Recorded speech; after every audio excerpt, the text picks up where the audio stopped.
So theoretically, we're live. And if you can hear me on, okay, so first, you should be able to hear me if you're on the live stream, the normal live stream. And then can you hear Rob speak in the background? This is just a field test. This could go horribly wrong. I'm trying to do something different. So, Rob, say hello. Okay, can everybody in the online chat or anybody in the online chat, can you hear what somebody just said hello? Because if you can, then we're in business. And if you can't, then we have a whole different problem set. So hold on for your question, Rob. We'll see. Somebody, you hear me, but did you hear Rob say hello? That's the real question. I didn't hear.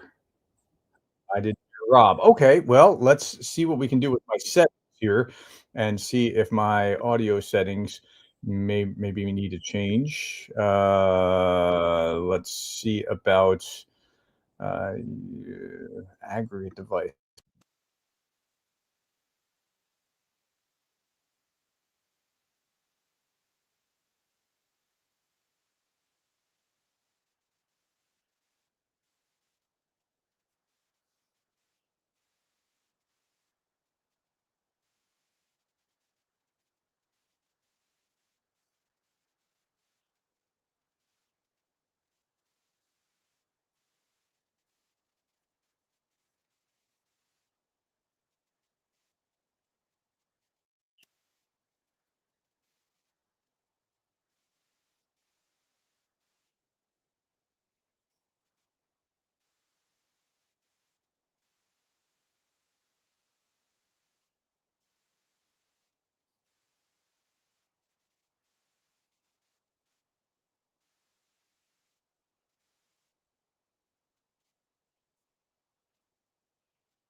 And okay, so hopefully I'll be able to be heard now. And Rob, speak again, and we'll see.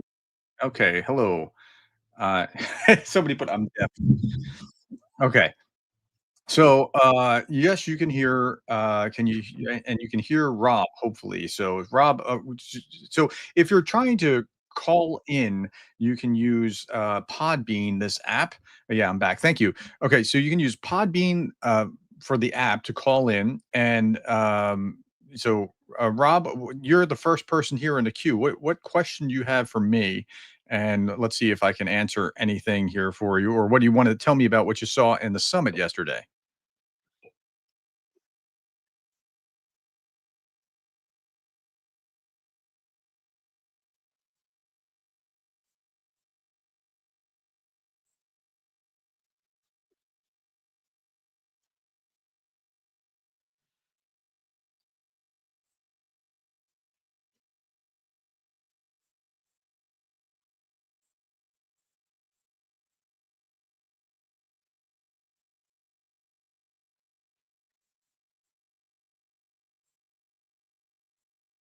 Mhm.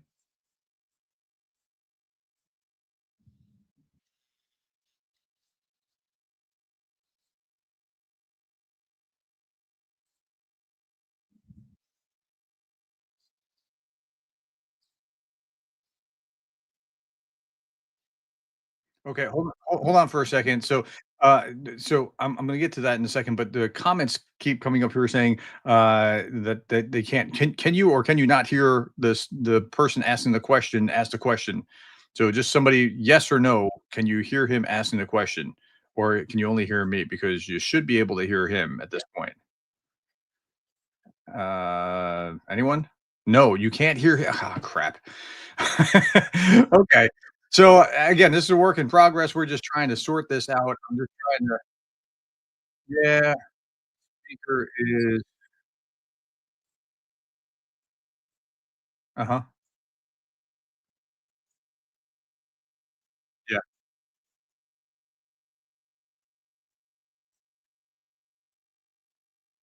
Yeah, I'm sure you'll be able to hear it easily on Podbean, right? But that's because you're calling it.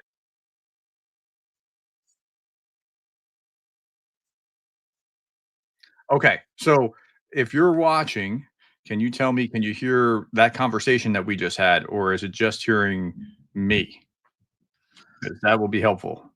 if you're just watching. Those of you who are on the live stream, not no, no, no, not you. You're fine. So you can't hear him, just me. Wow, that's okay. Well, this may not work all that well, but I'm trying. Okay, so my speaker is maybe that's the problem. What if my speaker goes to that? Now talk one more time here, and let's see if that will work. Hello. Okay, so if that works, then we're good. If not, then we're just it's still just one. Crap. Well, I was overly optimistic for this. Um, have you tried this? Have I considered Discord? Yeah. Okay. So they can't hear you. So quickly ask your question. I'll answer you, and then I will. I'll try to just get back to a normal live. Yeah. What's that?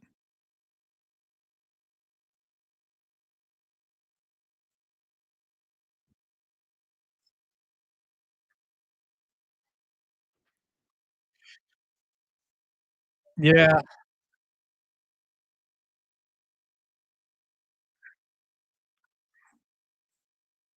Yeah. So I have Podbean up, and theoretically, it should be taking the audio from Podbean.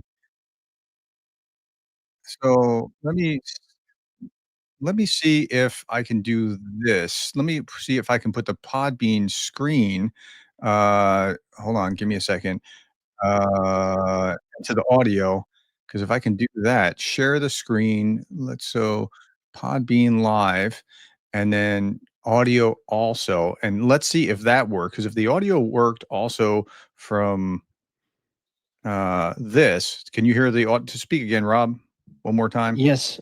Yes. Okay. Hello. So if the audio worked there, then that would do it. Um, anyway, so if not, then what I'm gonna do is kill the audio and just gonna go to oh, you can hear him. Wow. Okay. Okay. So Yeah. you heard him now on That Podbean. was a warming up, not bad. Yeah. That's Okay. So that only took the first 8 minutes to sort out how to do this. Okay. So I have callers on Podbean. Now I put on um, uh, beyond that on Podbean. So if you just go to podbean.com, I guess it's podbean.com, and then look up Professor Gertis Explains, you can be part of this conversation. So first caller, Rob, tell me what it is that what your question is or what your thoughts are quickly about what happened in Alaska. yes. Thank you for giving me the opportunity. I honestly very difficult to give a compressed answer to that, but to start out and try to keep it short. Of course, you see very clear impressions, things happening, and that is based on certain decisions that are made. Hmm.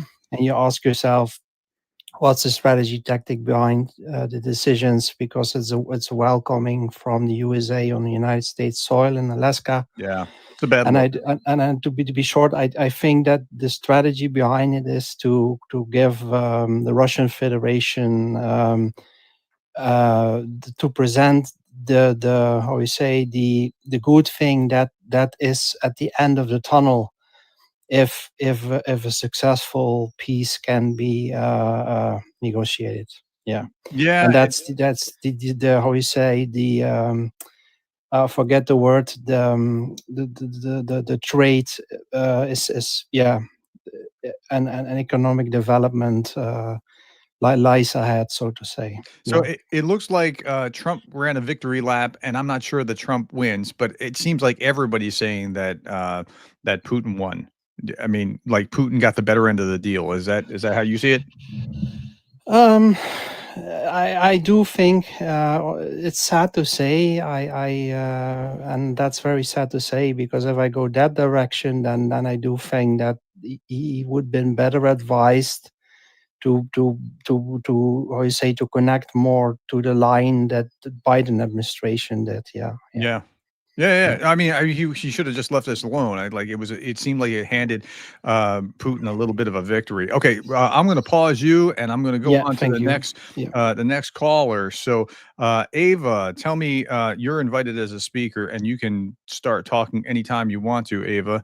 if you have a question. In the meantime, for the sorry about the weird start to this.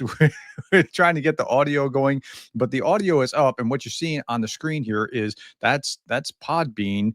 And if you call Podbean, or if you open up Podbean the app, and then you want to call, you can we can have a conversation. Ava, are you there? If Ava's not there, I'll go over to the next person, Ted Perk. Ted, you there? Oh, okay. If not, if I don't have anybody speaking here, what I'm going to do is, in the meantime, just start to answer. It's Ted Burke. You're on. You going to talk? Go ahead, Ted. Well, okay. So no. So I'll just answer your question in a live stream until Ted, you have the ability to speak anytime you want to speak. Okay. So let's look at your questions. Whenever the meeting is canceled on you, it's not a win. I'm not sure what that was. I think that they have made the same deal, but what's the question? Putin must have dirt on Trump, something to do with Epstein. Okay. I, I'm not going to get into whether Putin has dirt on Trump. I don't know that Trump can be shamed. Like, think about all the stuff that he's been dragged through, or dragged himself through, or however you want to frame it. Like, that doesn't seem like that argument holds water. Kevin Delaney said atrocious Alaska, horrific Helsinki of 7 years ago, still a Putin bestie. Yeah, and that's really what it looked like. It looked like, he's just being Putin's best pal and that sort of thing. And that's not really where we want to go. We really would like to not have that image, but I'm sure it's going to be paraded around in in the Russian media.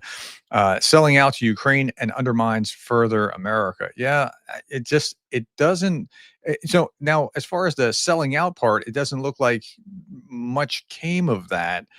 So the damage was limited, except the perception was elevating uh, Putin's status. And yeah, so if, by the way, if you're on Podbean and you want to start talking, just come on in and interrupt me. You're here. You're welcome to start talking.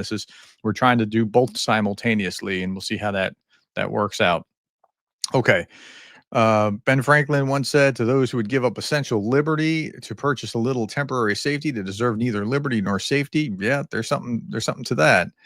The massive welcome was a bad look for America with a red carpet, etc. What about allowing Putin to talk first at the press conference? I mean, Putin got out his talking points. It's not so much who got to talk first necessarily, but he did, as the talking points themselves, and it was just looking bad. Realize the seized Russian assets, release the seized Russian assets to Ukraine, continue making payments until a ceasefire is reached or the funds are depleted. Why should we be playing Putin's war? If Putin wants to invade, he pays. So yeah, I have a different view of the seized Russian assets, because whose assets are they really? It's not like the Russian government. It's citizens who have parked their assets somewhere else, and that could be a dangerous kind of thing. But I understand, and I think splitting the balance is those that have used the seized Russian assets in such a way that they have they're using the interest from it rather than seizing it. Stop coping, prof. Your country humiliated bigly. Yeah, no doubt. Who's coping? I mean, I've said that this is not a great idea. This looks bad. You go back to my last video. It wasn't a great look for Trump. I was trying to explain what happened. Okay, so where's Nikita? Where's the button? Are you trying to enter here? Bernard is here, and you're invited as a speaker if you would like to speak. And Nikita, you're invited anytime you want to talk. Either of you, you can just jump in and ask a question. So let's see. So there's a U.S. populace owned culpability. I hear somebody starting to say something. Who's talking? Hello, it's me. It's Nikita. Okay, hello, Nikita. Nice to talk to you, Professor. Yeah, what's I your have question? been watching you for a while. Um, I just wanted to share some thoughts. I think I don't know if you agree. Do you think on Monday Trump will try to pressure Ukraine into basically giving up the whole of Donbass because that's what Putin convinced him is the only way to stop the war. Yeah. Because that is my concern, and that is how I felt after the meeting ended, is that Putin managed to convince Trump that a ceasefire is impossible, that he will not agree to it, and the only way that the war will end is if Ukraine gives up minimum the Donbass. Yeah, that's a great question. And so what actually happened is a little bit different than what we would have feared. And that is that Trump came back and said, well, Putin says he wants the whole Donbass. You have to give up all that if that's what you want to do. Okay. But he didn't say this as do this or I cut you off from military supplies. He said, do this, or this is what Putin wants. And it's Kiev's choice of what they're going to do. Now, that's bad in the sense that it kind of puts the onus on Kiev to look like they're the ones not stopping the war, because really Kiev agreed to a ceasefire 155 days ago. 156 days, maybe? I don't remember. It's something like that. A while ago, yeah. Yeah. So it puts the onus on them, but it's not as bad as what you're suggesting it could be. I don't think that that's what's going to happen. I think from the time that Witkoff started talking to the time that the Zelenskyy and the Europeans got back to Trump, the message shifted pretty radically from, hey, we're going to trade this land to, well, I'm just listening to Putin. But Trump, like, he seems to think this was some kind of great victory. Okay. Yeah, my concern is based on what I read from the call to Zelensky in Europe yesterday when from Air Force One after the meeting, is that he said the Europeans said that he completely dropped the ceasefire demand from the Russians. Yeah. Before the meeting, they agreed that the main demand is the ceasefire, and now he basically says that that's impossible, and basically implied to Zelensky that the only way to end it is giving up territory. Yeah. And my concern is that we will see a repeat of the White House meeting again. Yeah, I get that. I understand that one. So I'm going to answer your question, but I do want to say, because somebody put in the super chat, some Niels Clement gifted 5 Professor Gertis Explains membership. So I want to say thank you for that. If you're in a super chat, like, I'm going to honor that as a thing. I mean, that would be weird not to. Okay, so let's go back to what your question was with the meeting. The meeting that's coming up with Zelenskyy and Trump, I don't think you'll see a repeat of what happened before. I mean, I'm not a prophet, right? I can get it wrong as well. I don't think that's it, but it did change. The ground shifted here from, we have to have a ceasefire. Zelenskyy signed on. 155 days later, Putin and Trump meet, and Putin says, no, we don't want a ceasefire. We want a real agreement, a real peace deal, which he's just not going to give. And that real peace deal means Donbass or whatever it is, So Trump just ceded it. Trump just gave up on the ceasefire thing. That was his idea to begin with, because Putin didn't go along with it. So Trump's looking pretty bad on this. Is anybody either on air or on the chat, anybody thinks that Trump won, or like Trump came out looking better? Because I don't see that. The only place where I see that, well, I see that in 2 places. I see the Trump White House and administration saying Trump did such a great job. Of course, they're going to say that, right? But I also see cheerleaders in Europe like Dugin and Medvedev and others saying, "Wow, this was great. This what Trump did was pretty great." That's not a good sign. So I think you mean cheerleaders in Russia specifically, not in Europe. Well, I'm sorry. Did I say Europe? I meant in Russia. Yeah. You're right. So in a chat, just put in who got the better end of this deal. If it was Putin, just put Putin. If it was Trump, put Trump. Because I'm curious about that. So I mean, is that what you're seeing as well? I mean, like, it does seem like Putin ran around Trump pretty well. Yeah, I think it was kind of a repeat of the 2018 Helsinki meeting. Like, based on what I saw, I think it was almost identical. The mood, how basically Trump agreed with Putin, just like he agreed with Putin about the Russian interference in U.S. elections in back in 2018 when he said he didn't trust the U.S. intelligence community. Yeah, Right? that was such a bad look. And so, part of okay, where are you calling from? Like what state or country or what? Canada. Canada. Okay. So part of this is, as an American, if you're looking at that, like the whole Russia Gate thing is a real bipartisan football. So if you're a Republican, you generally tend to think that whole thing was made up by Hillary Clinton and they were just trying to take Trump down. And if you're a Democrat, you're thinking, see, Russia was interfering with the election and Trump's only here because of that. The truth's somewhere different. The truth is Russia was messing with us, and Russia has been messing with us. But did Russia cause the election to happen for Trump? Probably not. It looks like the best minds seem to see that that's not the case. But Trump really has a bee in his bonnet over this Russia hoax thing, because it really screwed with his first administration, like significantly messed with his first administration. And so he's always like trying to prove out that that's not the case. And it's a really bizarre thing. So the Helsinki thing was like slapping at your own intelligence over like Russia over your own intelligence. It was just weird. All right. Anyway, any other thoughts? Another thing, I don't know if you agree, but do you think it's likely that Zelensky will come with other European leaders, or do you think it will only be a one-on-one meeting?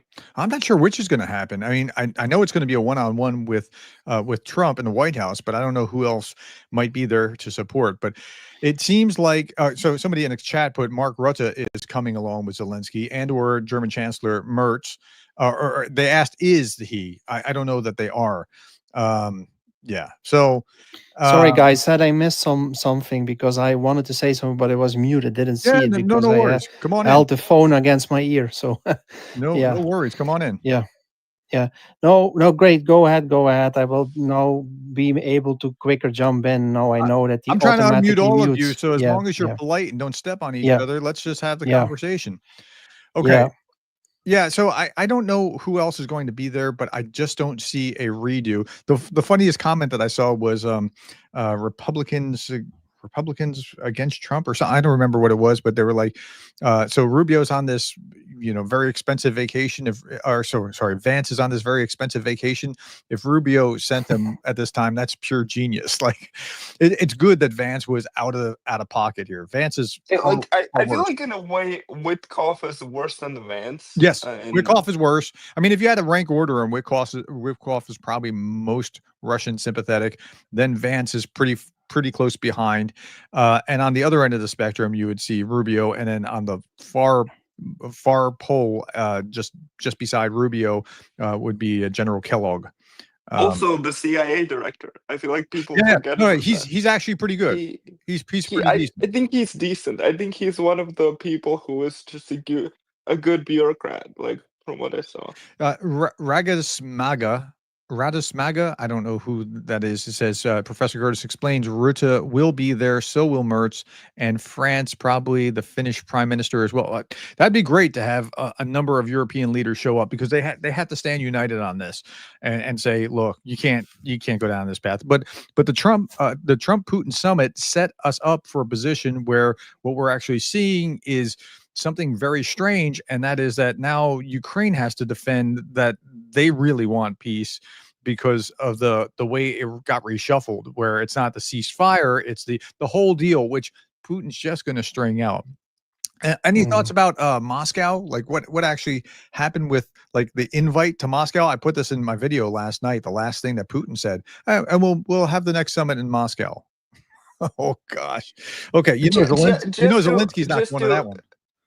Just to give you the context, I have a weird biography. I am Russian, but I live in Canada. I emigrated here 8 years ago, so I know Russian very well. I watch Russian propaganda to understand what's going on.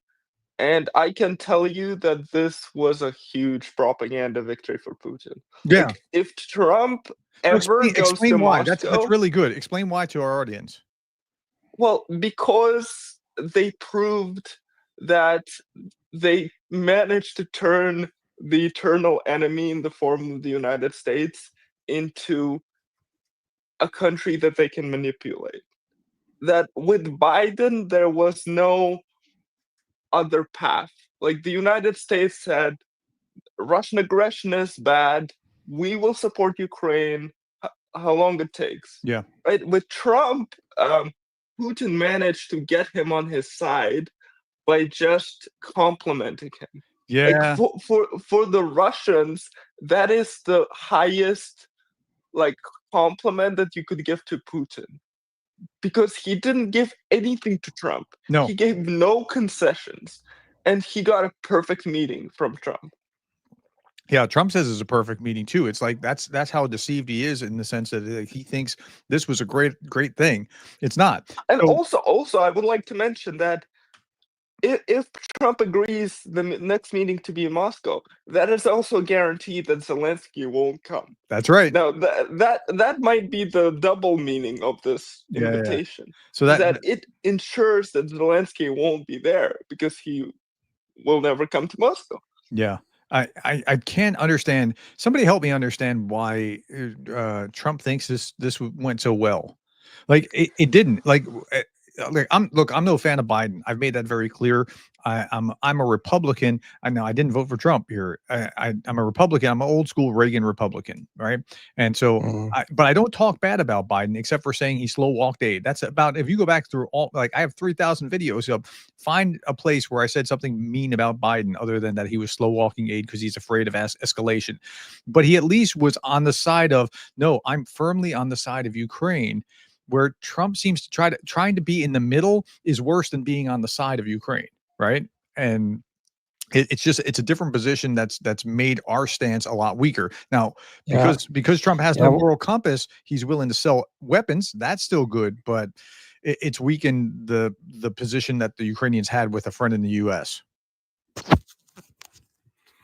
Yeah, and what I want to add is that what I think the most dangerous thing to call it for the United States is, and I find it really shocking for me as a European to say live on air and it's accessible worldwide, but you actually really want to keep how the Biden administration did this a more how you say.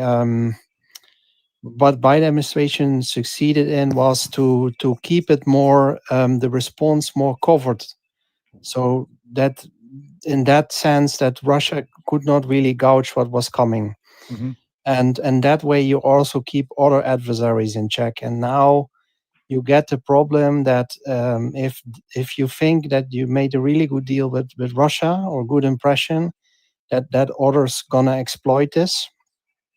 And you just get you lose control of the whole how you say almost foreign policy in terms of conflict management.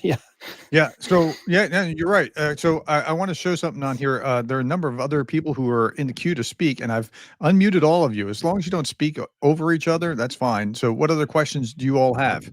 So there are a number of you out here. Well, I do have a question. What I want to ask, and I watch many videos of you, for example, Professor Gerdes, thank you for being here, and some others. But what I do not hear often and is that how much are you well informed about the status of the how you say defense capability of Europe, so that when it really comes now down push to shove, because there where we're going, that maybe it's Europe that has to step in with the ground forces, or has to.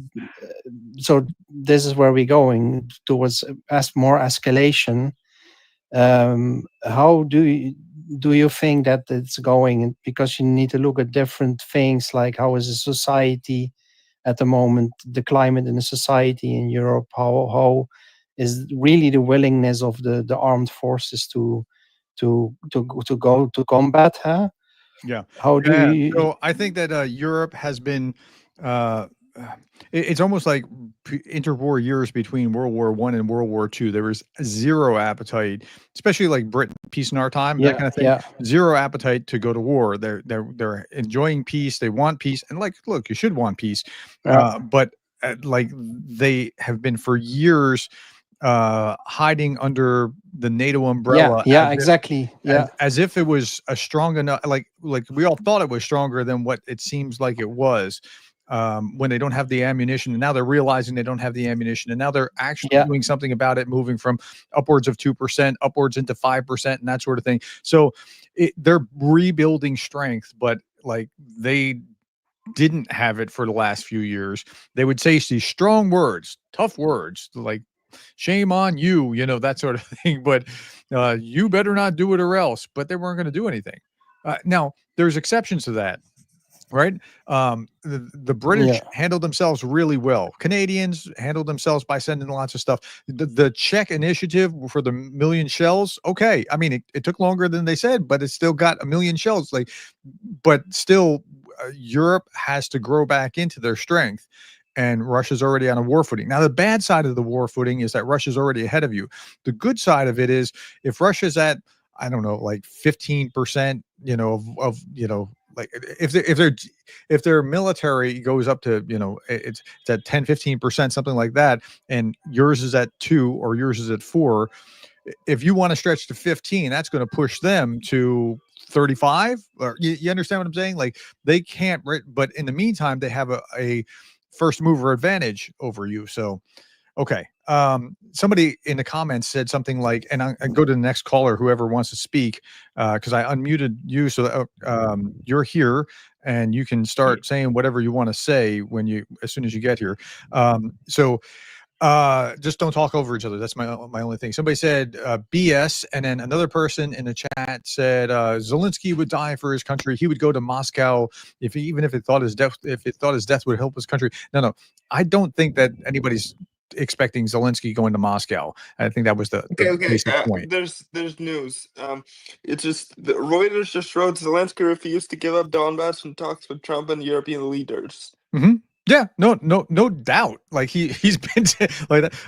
I understand that that's news, but that's been his position all along. So I'm just saying. I got a question from that, but talk on. I will ask my question. Yeah, later. Yeah, please go ahead. Yeah, I'm just saying that's the background before Monday. Like that's the.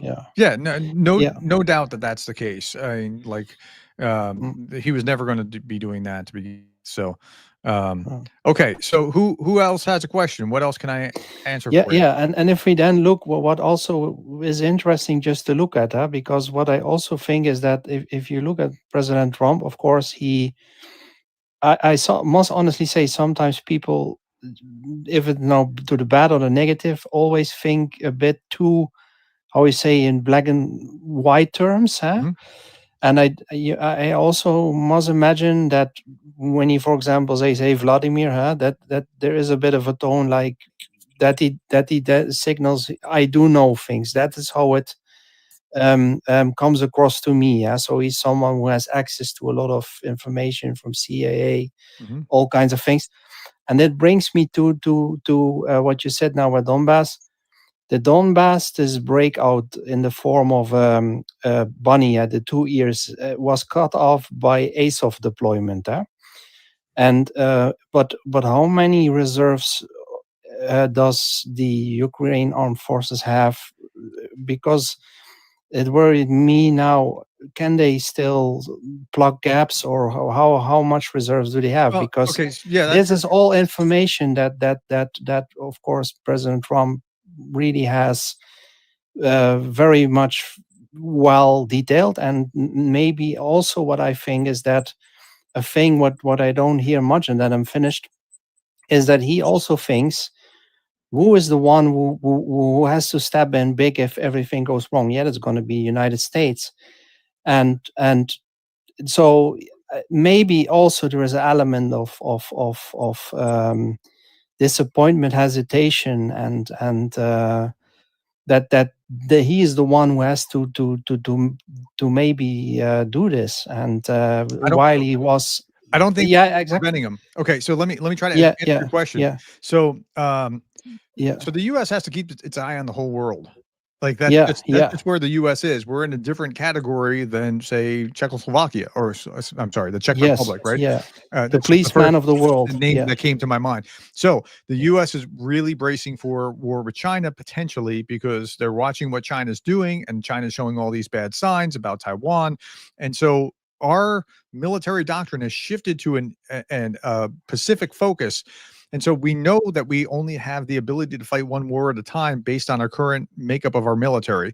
And so Yeah. that's I think that's the big thing keeping us from being more involved. And so Trump likes the idea of European leaders stepping up and doing more. As for the reserve issue, I don't know how the answer is, but it was really interesting. I talked about this in the Daily Brief this morning about how this bunny ear, the rabbit thing, looks like it may have been more for show so that Trump could be persuaded that, see, Russia's breaking through. Look how many kilometers in a day. Yeah, it is a So, bit of a coincidence. yeah. No, it's not a coincidence. Yeah. That's true. It's not a coincidence. I think that was intentional, and I talked about that in the Daily Brief, so Mm-hmm. y'all can see that there later. I would also like to mention that, especially when you lack manpower, it is even more important than they give up the Donbass, because the Donbass is well fortified. Yeah.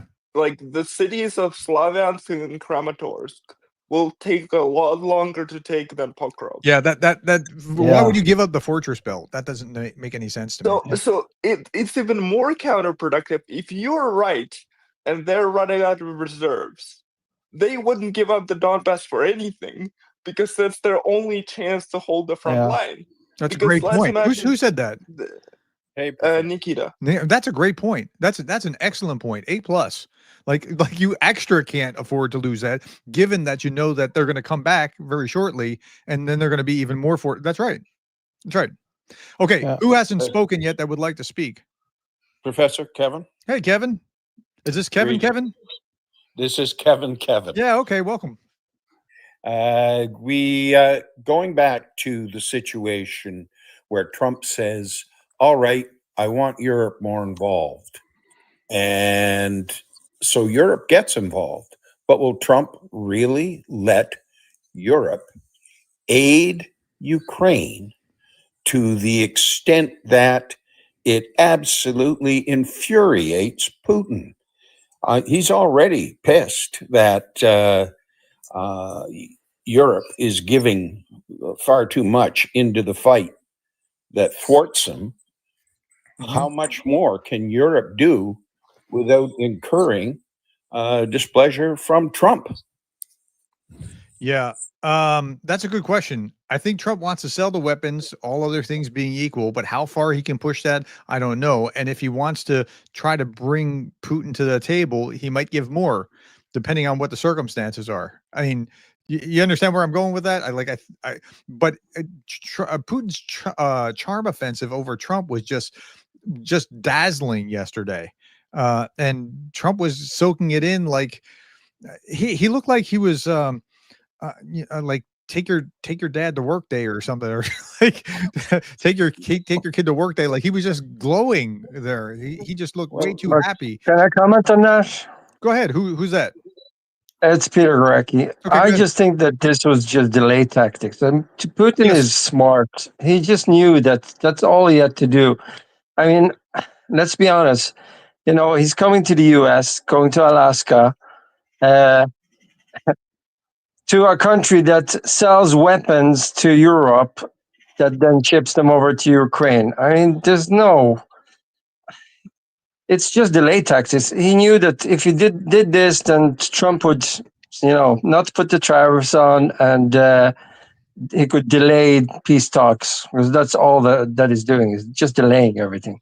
He obviously also has the wrong people feeding him the wrong information, and I think he actually thinks that they're winning and they're progressing, but it's kind of the same as the Trump administration. I mean, if Trump would have had the old administration that he had around him in the previous term, I think the outcome would have been different today than what it is. You're not joking. That's exactly right.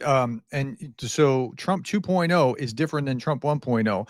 The people that he had around him in Trump 1.0 term were people like General Mattis, Marine Corps 4-star General Mad Dog Mattis. Like he is what he sounds like. but he prevented Trump from doing things that Trump might have wanted to do, and Trump didn't want to do that a second time. And so, yeah, I'm posting that. I'm putting this up because it is one of my patron board members. What is your view on Zelensky going to Washington on Monday? My view: I don't like the optics. Also, in your expert opinion, who had the better leadership skill, Trump or Putin? Putin seems clearly to have run circles around him. I don't like what's going on with this meeting on Monday too. I hope he shows up with a bunch of other European leaders and it becomes a very clear look, Mr. Trump.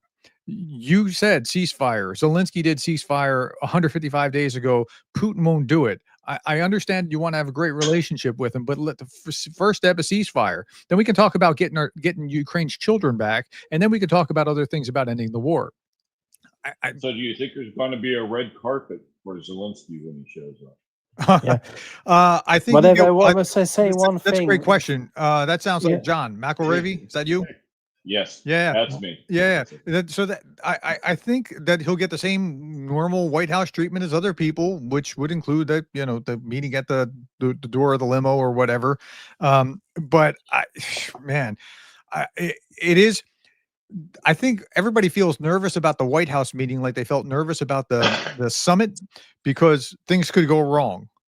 Right? Yeah. I don't think Yeah. anything's going to really change at the White House meeting on Monday. Just like I didn't think anything was going to really change, like materially, like giveaways of land or that sort of thing with the summit. So I think that's where we are. By the way, Vidstack Film said hello from the Azores. So hello to the Azores. Okay, who's still asking questions? Professor Kevin. Go ahead. Trump still values Putin and his relationship with Putin far, far greater and more above than any relationship with Zelensky. Yeah, that's true. He will sell Yeah. Zelensky out 6 different ways to Sunday to maintain a relationship with Putin. I would say that's a very fair statement. I think everybody would probably agree to that. I don't understand why he thinks Putin is so dreamy. I just can't understand It's it. Nikita. I honestly think it's because of nukes, Professor. Like, I think he perceives nuclear powers as some sort of caste of countries, like the empires of old, that deserve to have the right to do whatever they want. Mhm. I think Trump has a it's fast- this Mersheimer great power theory type stuff. I think that's how he thinks about the world. Is that Trump thinks if you're a nuclear power, you have the right to bully non-nuclear powers. Well, fundamentally. let's be honest though about that. And like if Russia didn't have nukes, they would have been rolled a long time ago. Yeah, I mean, totally. I agree there's with no question. But I don't but just mean Trump by would Ukraine. still- I mean, Europe would have found its how do I say this politely? Well, Europe would have found its guts. That's probably a better way of saying this. They would have done something more about this, but they're off on the sideline. Like, oh, a Shahed came over our territory and we scrambled our jets.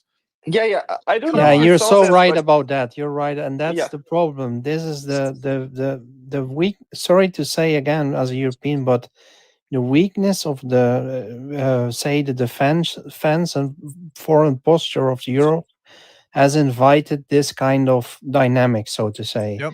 And then you get dynamics that, so to value it neutrally, to call it dynamics, what you see in Alaska, to say you get things where you feel uncomfortable because you clearly see that things are, why is it and that's because of the vacuum that Europe has created.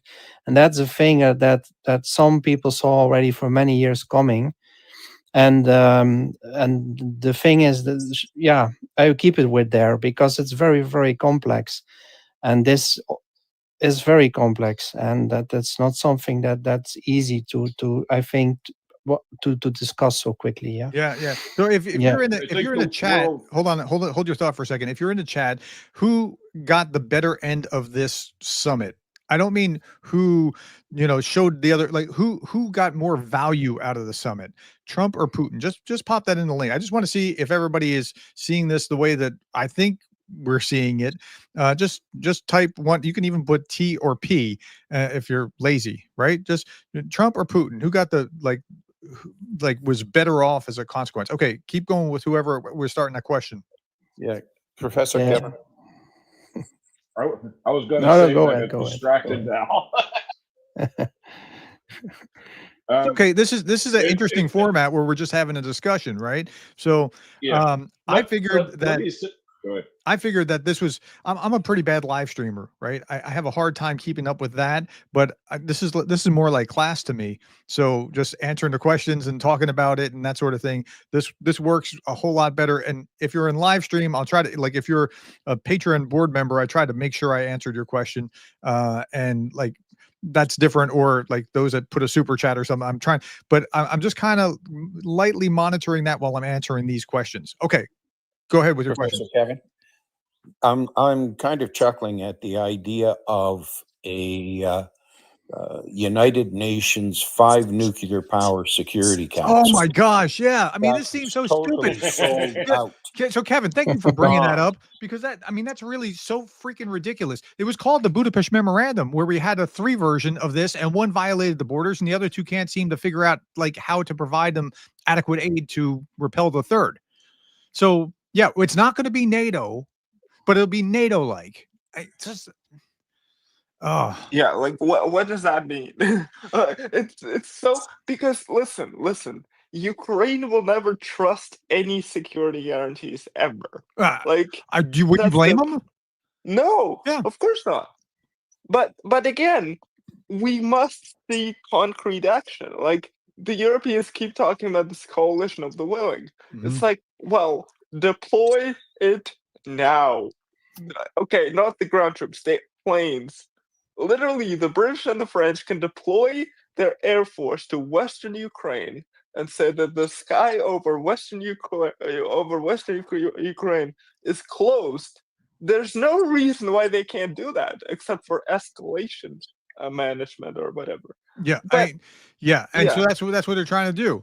Like when Belarus is saber rattling, like, okay, so because they're in NATO, they don't want to trigger a NATO Article 5. Otherwise, like Poland would have shipped some troops over the border when Belarus was getting antsy. So I mean, it's that sort of thing. So anyway, by the way, if you are on here and you want to speak and you don't have a voice, you can click like to ask to be invited, and I'll pop you right in, and let's just have the conversation. This like and no questions that are related to this are off the table, right? I mean, if you start being a jerk or uncivil, then we'll exclude you. But otherwise, let's talk about it. Don't you think that this, for me, I'm based in Sweden anyway, but for me, the U.S. is making themselves look really weak.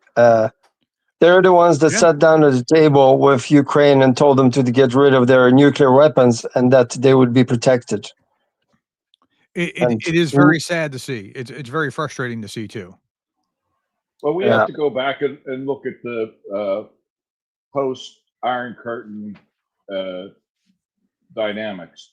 When the wall fell, everyone thought, oh, finally, we don't have to worry about Russia. And they started to reduce their military. Yeah.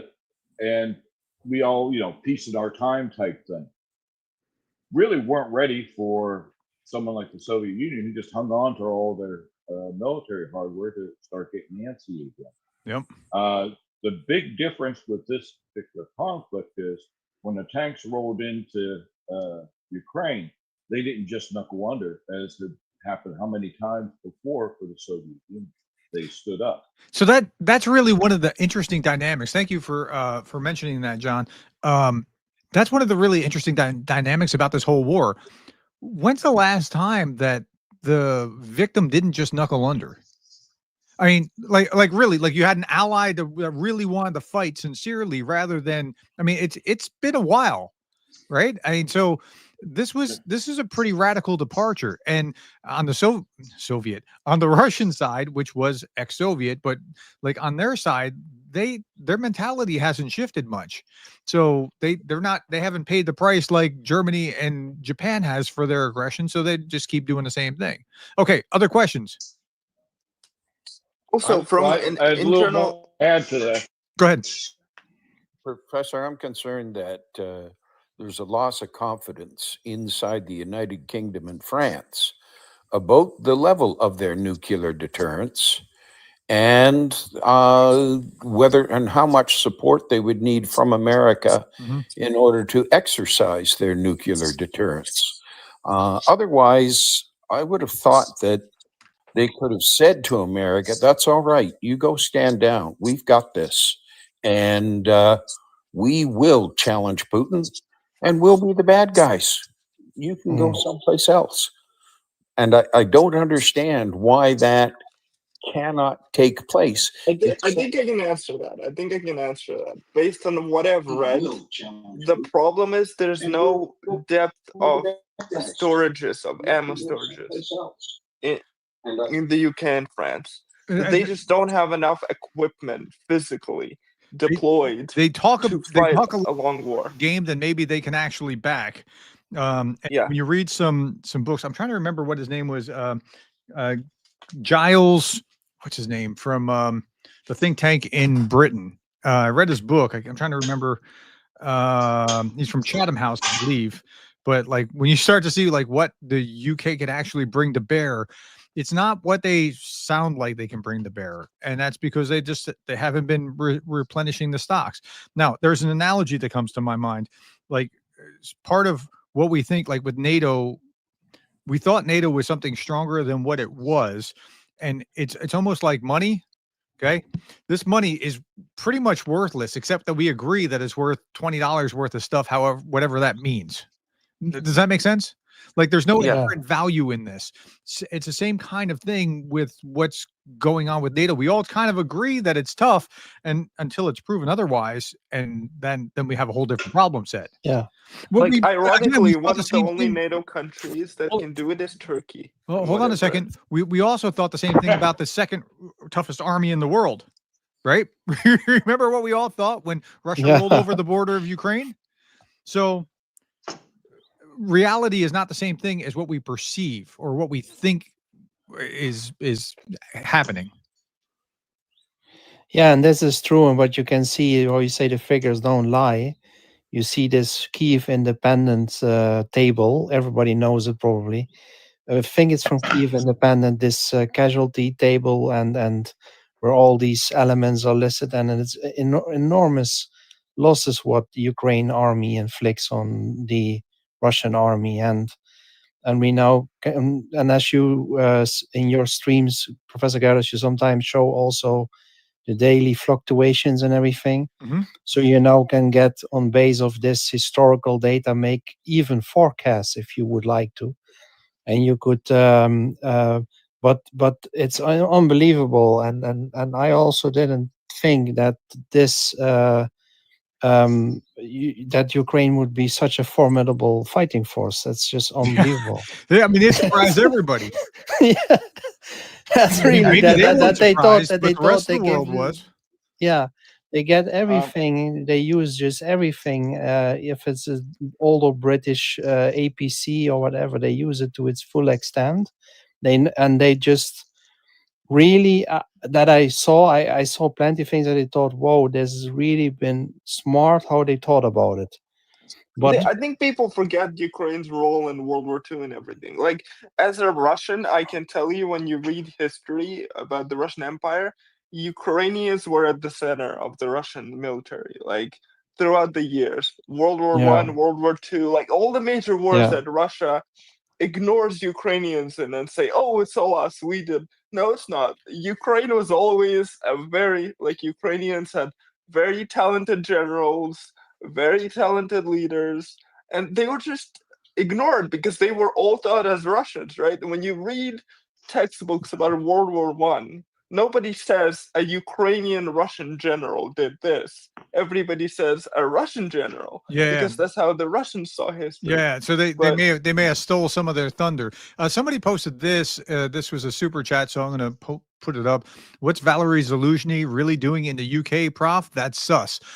I don't know. I mean, he's the ambassador to the UK, but anybody know something I don't know about what's going on here with Zelenskyy in the UK? I mean, is there something to it? I mean, he's just the ambassador. Yeah, I mean, is there something more to this that I don't understand? I'm posting that just he was to honor the taking super chat. he was taking some pictures with some magazines and stuff, and people Yeah. got upset that he's not living up to his military man what's it called, a military man Image? role. Yeah. It's that he is now more of a civilian, and a lot of Ukrainians don't like that. They think that he basically left Ukraine and now he's living this high life in London. That's what I read. This guy's put that he's training in diplomacy, and we genuinely hope he'll run for office in the future. Yeah, maybe he will. And what he has said has been, he's been very careful about what he has said. Like, what was that, Vogue or something? What magazine was that? Because I went through part of the article, and he's telling the truth, and he's being really careful about how to say it, and like not trying to set the house on fire or anything, but trying to be clear. Okay. Anyway, Zelensky's school of diplomacy. Look, Zelenskyy, like people complain about, like, oh, he was just a comedian. Well, his media background is exactly what was necessary for being able to communicate not just to his own people when the war broke out, but the rest of the world. Like, can you imagine your average politician that just came, up through the bureaucratic ranks, trying to do what Zelensky's been able to do? Like that would be very, very difficult. There have been highlights through politicians who were wishy-washy, and when things became bad, they turned into great leaders. I mean, that's the litmus test, isn't it? I mean, before the war, Zelenskyy was a very bad politician. Like, he had his rating was really low approval rating. Yeah, he was down in the 20-somethings% before the war, and Putin invaded and went up to like 90 overnight. So, yeah. Yep. Don't forget, Professor Reagan was an actor. So, yeah, that's correct. Alex Kilmoff just joined us. So, Alex, what do you have to say? Oh, hello, Professor. Hey, guys. You asked a question, what Trump got out of meeting with Putin, and I believe it wasn't mentioned before. So it definitely was a disgrace, like for our country, like the red carpet, like for war criminal, Trump applause. So like all of it didn't need to happen, like in any case, and it was, as you say, enforced error. That being said, Trump did get a show out of it, and Epstein's story was forgotten. Media is so much over it. Like there is not a peep about it. So that was blown out of media sphere completely. Okay, so Trump got to divert. Epstein's back in the news, so it was temporary. Yeah, so right. he got to divert from other things. Okay, I mean that's fair, but he seems like, look at me, I'm the thumbnail that I posted of my video last night of like it had Putin like looking like tapping his watch on one side and Trump holding a Nobel Peace Prize. That's what they both thought that they were getting out of this. Putin thought that he was getting extra time. He's getting to delay, and Trump thinks, "Look how much closer I am to a Nobel Peace Prize. I'm gonna solve this thing. I'm bringing everybody. Like, we're getting along." I just don't see it. Right. I would just like mention what did just mention that, and also Putin didn't get a second part of a meeting. He didn't get a lunch with Trump tete-a-tete, and they didn't get financial talks. So Dmitriev was pushed aside. So like that part didn't happen, at least hopefully. Like we don't know like what happened in the first 3 hours, but whatever deals like Putin wanted to happen, economic deals, and he really did. Yeah, there were no deals that were in the works. Like Peskov talked about the paperwork. Like there's no paperwork. There's nothing to actually sign. So that's not going to happen. Like there were really low expectations going into this, and yet Putin still seemed to get something out of it. Well, Trump got something out of it. He thinks he did anyway. Well, he thinks he did, but I mean, everybody out here in the chat, I was asking like, who got the most out of it? Putin. Oh yes, I think we should invite a MAGA person in here. Like, I want to hear what they have to say. If you're MAGA, join me. Let's talk. I'm happy. I actually had a question. Go ahead. For Gerdes. Professor Gerdes, are you familiar with Project Free Soldier 2022? I am not. Really? Can I inform you about it then? Please do. Okay, so Project Free Soldier is the Russian volunteer soldiers that have the call center set up where all the Ukrainians are calling in there and giving up the coordinations for all the conscription centers that are getting blown up with the Garen drones. Wow. What? That's cool. Wow. How Yeah, about and that? do you know how many Ukrainians are calling into that call center? I do not know. I didn't know the call center existed to begin with. But it's Yeah. really easy for both sides to do this espionage kind of thing. But I Yeah, wasn't well, aware of they've this. got 50 to 70 Ukrainians every single day are calling in asking where their family members are that are either KIA or got captured. And the Ukrainian government is lying to the family members of the conscripts so they don't have to pay out the death benefits. Yeah. Okay. So Well, when I But say it's wow, that's 70 a cool, day. I mean wow, Yeah, that's clever. It's brilliant. It's not. I'm not saying it's a great thing here. So let's talk about how this is working. Because the two people, it's almost like North and South Vietnamese, where each side can just blend into the other side. That's why Spiderweb worked, right? And Mhm. they're both sides are trying to tamp down on that kind of thing from FSB or SBU or that sort of thing. I was not aware of this, at least not by its name. So, Professor, the idea that one nation versus another is doing their best to undermine recruitment and staffing of soldiers, it comes back to the point that Putin lies to his nation about the fate of husbands, brothers, and wives missing. oh sure, The fact that Ukrainians may be challenged. I got a hunch the Russians are more challenged than the Ukrainians. yeah, by a long shot. Who was just telling me about the Project 2022 thing? Who was that? Are you still here? Because that's interesting. Because then he said one of the things that they're doing is that they're trying to, or they're lying about what's going on, about where their loved ones are. Man, it's the fog of war. Like it's easy to claim that they're lying about this, but the fog of war is the fog of war. It's hard to be able to they've got priorities of trying to keep the Russians from crossing the. So you Professor, you can't just argue they're lying about them. Professor, Gotta prove and something. Go again, ahead. and again, Professor, there's an ultimate outcome. Ukraine, if it loses, gets subjugated by Putin. Yep. Russia is not going to be occupied by Ukraine or anybody else. Russia is just left with how do we sort ourselves out post Putin? Ukraine is fighting to avoid subjugation. That's right.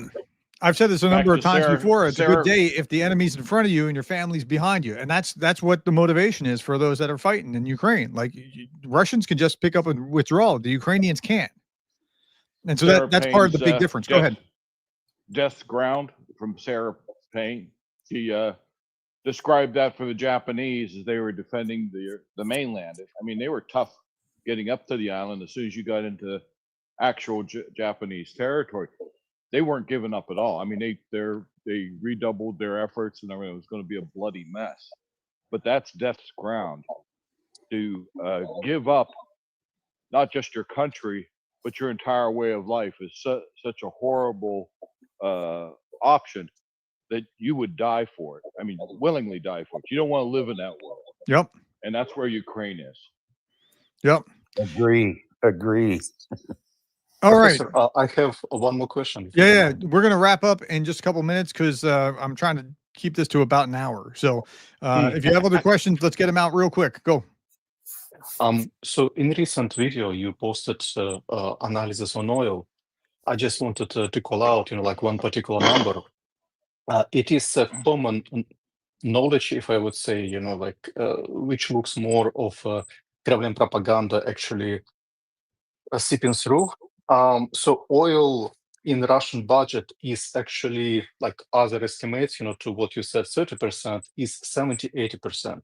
If you listen to Igor Lipsitz and other economists, they just say that it was a special economic operation, if you like, are trying to hide the real share of oil and gas revenue in Russian budget in order to hide the weakness. So it's actually far higher. It is close to 80%. You've got to feed me more of that information about what you were just telling me, because I'll be happy to say I was wrong and it's worse. I'll send you You got the perspective is important here. 80% of the foreign income coming, or is this overall of total revenue in Russian budget? Up to 80% is oil and gas revenue. Yeah. So McCain called it the gas station masquerading as a state. He's not wrong. I mean, there's something to that. Well, the other thing that's important to remember is that I applaud Ukraine hitting the refineries, because that's what sends the fuel to the front. But a huge amount of their oil income is exports of crude, unprocessed oil. Right. And that's what's going to India. So who's talking right now? Jonathan? This is John. Yeah, This is John. You're spot on. I was just talking about that in was it this morning's daily brief somewhere? Sorry, I missed that. This morning's daily brief. I was just talking about that. So if you hit the refineries, now you can only sell crude, not refined stuff, and it's worth less. Is that what you're saying? Where you're going? Well, I am, and I'm not. See, they hit the refinery. A broker friend was talking to me the other day. They're hitting the refineries, which again is strategic, but the crude that they're sending to India, apparently no small part of that crude is being refined and sent back to Russia. So they're offshoring their refining. Okay. Because India wants petroleum products, not necessarily. And they want to refine them, yes. So give me 10 barrels of oil, and 5 of that we use 5 of that we take as payment, and then we process it and give it back to you as fuel or whatever else you need. And because Russia doesn't need the other petroleum products, the plastics and polymers and all that happy horse shit. So that's a big deal. And I don't know how that figures in, Alex, to I these really economic figures. Right. Economic I really hope figures. that Ukraine is going to do its own sanctions on Russian oil, the way they do it. But they got to get the crude. They got to hit the crude. They have to. Yeah, if they can hit stuff at Ukraine needs to do kinetic sanctions, like continue what Biden trying to stop. When you just call it kinetic sanctions? Yes, kinetic what sanctions. What a great term. Can I use that? Not mine. Please use it. Yeah. Yeah. But in terms of the economic sanctions and everything, I think these recent refinery or crude oil, how you say, hits 4.5% of the Russian GDP decline in terms of not decline, but 4.5% of the GDP value lost, but because of it. So I think they have 2.2 trillion GDP, and then 4.5% of that has been knocked out with these strikes. That's what I saw was the latest thing. But what I think is how you need to look at it, like it's like a mammoth. It's a big country, and so the simple, how you say, rule is that if the crude, the Brent oil crude price goes up or whatever, that's good for them, but it's icing on the cake. And I think at $40 or $50 a barrel, they are not profitable anymore with it. And then you can, of course, look at it like how to knock it out or limit it. But I think in the end, they will even always have an export solution, even if it's across a pipeline through North Korea or China or any other country that is willing then to. I can comment on that. Okay, hold on a second. Somebody just posted this. I don't know how accurate this is. Channel posted oil alone, excluding gas in 2022, oil alone accounted for 66.5% the combined oil and gas sector's contribution to total revenue. 2023, the rose to 74.6. So oil is the big heavy hitter, clearly. I mean, there's no doubt about that compared to natural gas. That sounds about right. Yes. Okay. Yeah. Um, And I Can I think ask we need you to one look. final question before you go? Yeah, go ahead. I've watched a lot of your videos, but I just haven't seen this approach. Have you looked at how much being a member of NATO puts a spanner in the wheel for doing more for Ukraine? Like if you look at Poland and UK and France. Puts a spanner in the wheel. Spanner in the Yeah, wheel, like you're putting a stick in a wheel. Is that what you're saying? Yeah. Since I think that the US has the final say when it comes to NATO actions, right? No, I don't know that that's the case. I think NATO members are able to do NATO member stuff. It might put a stick in a wheel for military, like sending troops on the ground, because nobody wants to be the one that causes Article 5 to get tripped. So that might be the case. But otherwise, I mean, lots of NATO members are helping with stuff. I don't think through it that way. I'm just saying, like, if Poland would say, we want to close the airspace closest to our border in Ukraine, they wouldn't be able to do that without okay. I see what approval. you're saying. Yeah, as far as taking military action, they're all careful not to do something that might cause everybody else to be involved. You might be right about that. What do y'all think?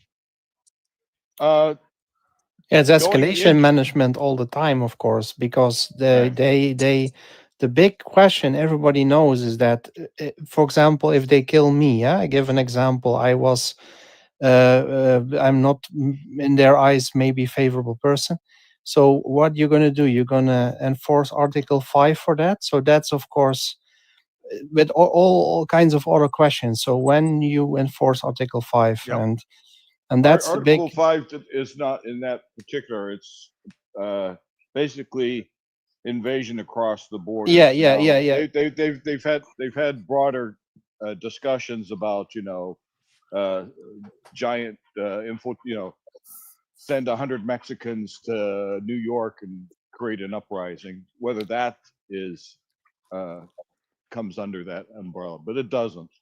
The other thing is I don't have it in front of me. There's a clause there about if you go make a military action on yourself, they're not required to join you. So if Poland would send troops to Ukraine, NATO isn't obligated to join Poland. Only if Russia would attack Poland. Yeah, if they are. But they don't want to put themselves in a place where, because they send troops, then Russia attacks Poland, and then that creates an Article 5 kind of scenario. So yeah, I think that's what you're getting at. That's logically, because then you get that Poland, for example, sends, say, 100 tanks, and then suddenly Russia strikes their logistics inside Poland, and that's very unfavorable, because then everybody theoretically had to step in. But then you can say, look, it's your own mistake. You went alone and sent those 100 tanks. Yeah. So that's a better safety. Rob, you might be onto something. You might be. So okay. So let's wrap up, because we've been a little bit over an hour. And hey, look, guys, what do you think of this format? I like this. It's great. Yeah, it's good. Yeah, it's good. It's a bigger board meeting. No, I mean, it does kind of have that kind of flavor, but I like this. It's manageable, as opposed to me trying to read every question and then trying to think through stuff. So I'm happy to try to answer questions in live. I'll particularly honor like super chats, just because they've gone out of their way. I'm trying to listen, like let you all talk as you want to talk, and everybody's invited to the party. So, I mean, if you want to come on in, I'll do this again on Monday at 10, and then I'll try to see if I can get a 10 a.m. Eastern, which is 10 plus 4. That's 2 p.m. Greenwich Mean. And so we'll see if we can establish kind of a regular time for this as a call-in kind of thing, just to keep up with things, and we'll go from there. See how that plays out. All right. Yeah. All right. Everybody have a good weekend. Yeah. All right. Have a good one. Take care, everybody. Bye-bye. Bye. Gentlemen. Much fun is Patreon.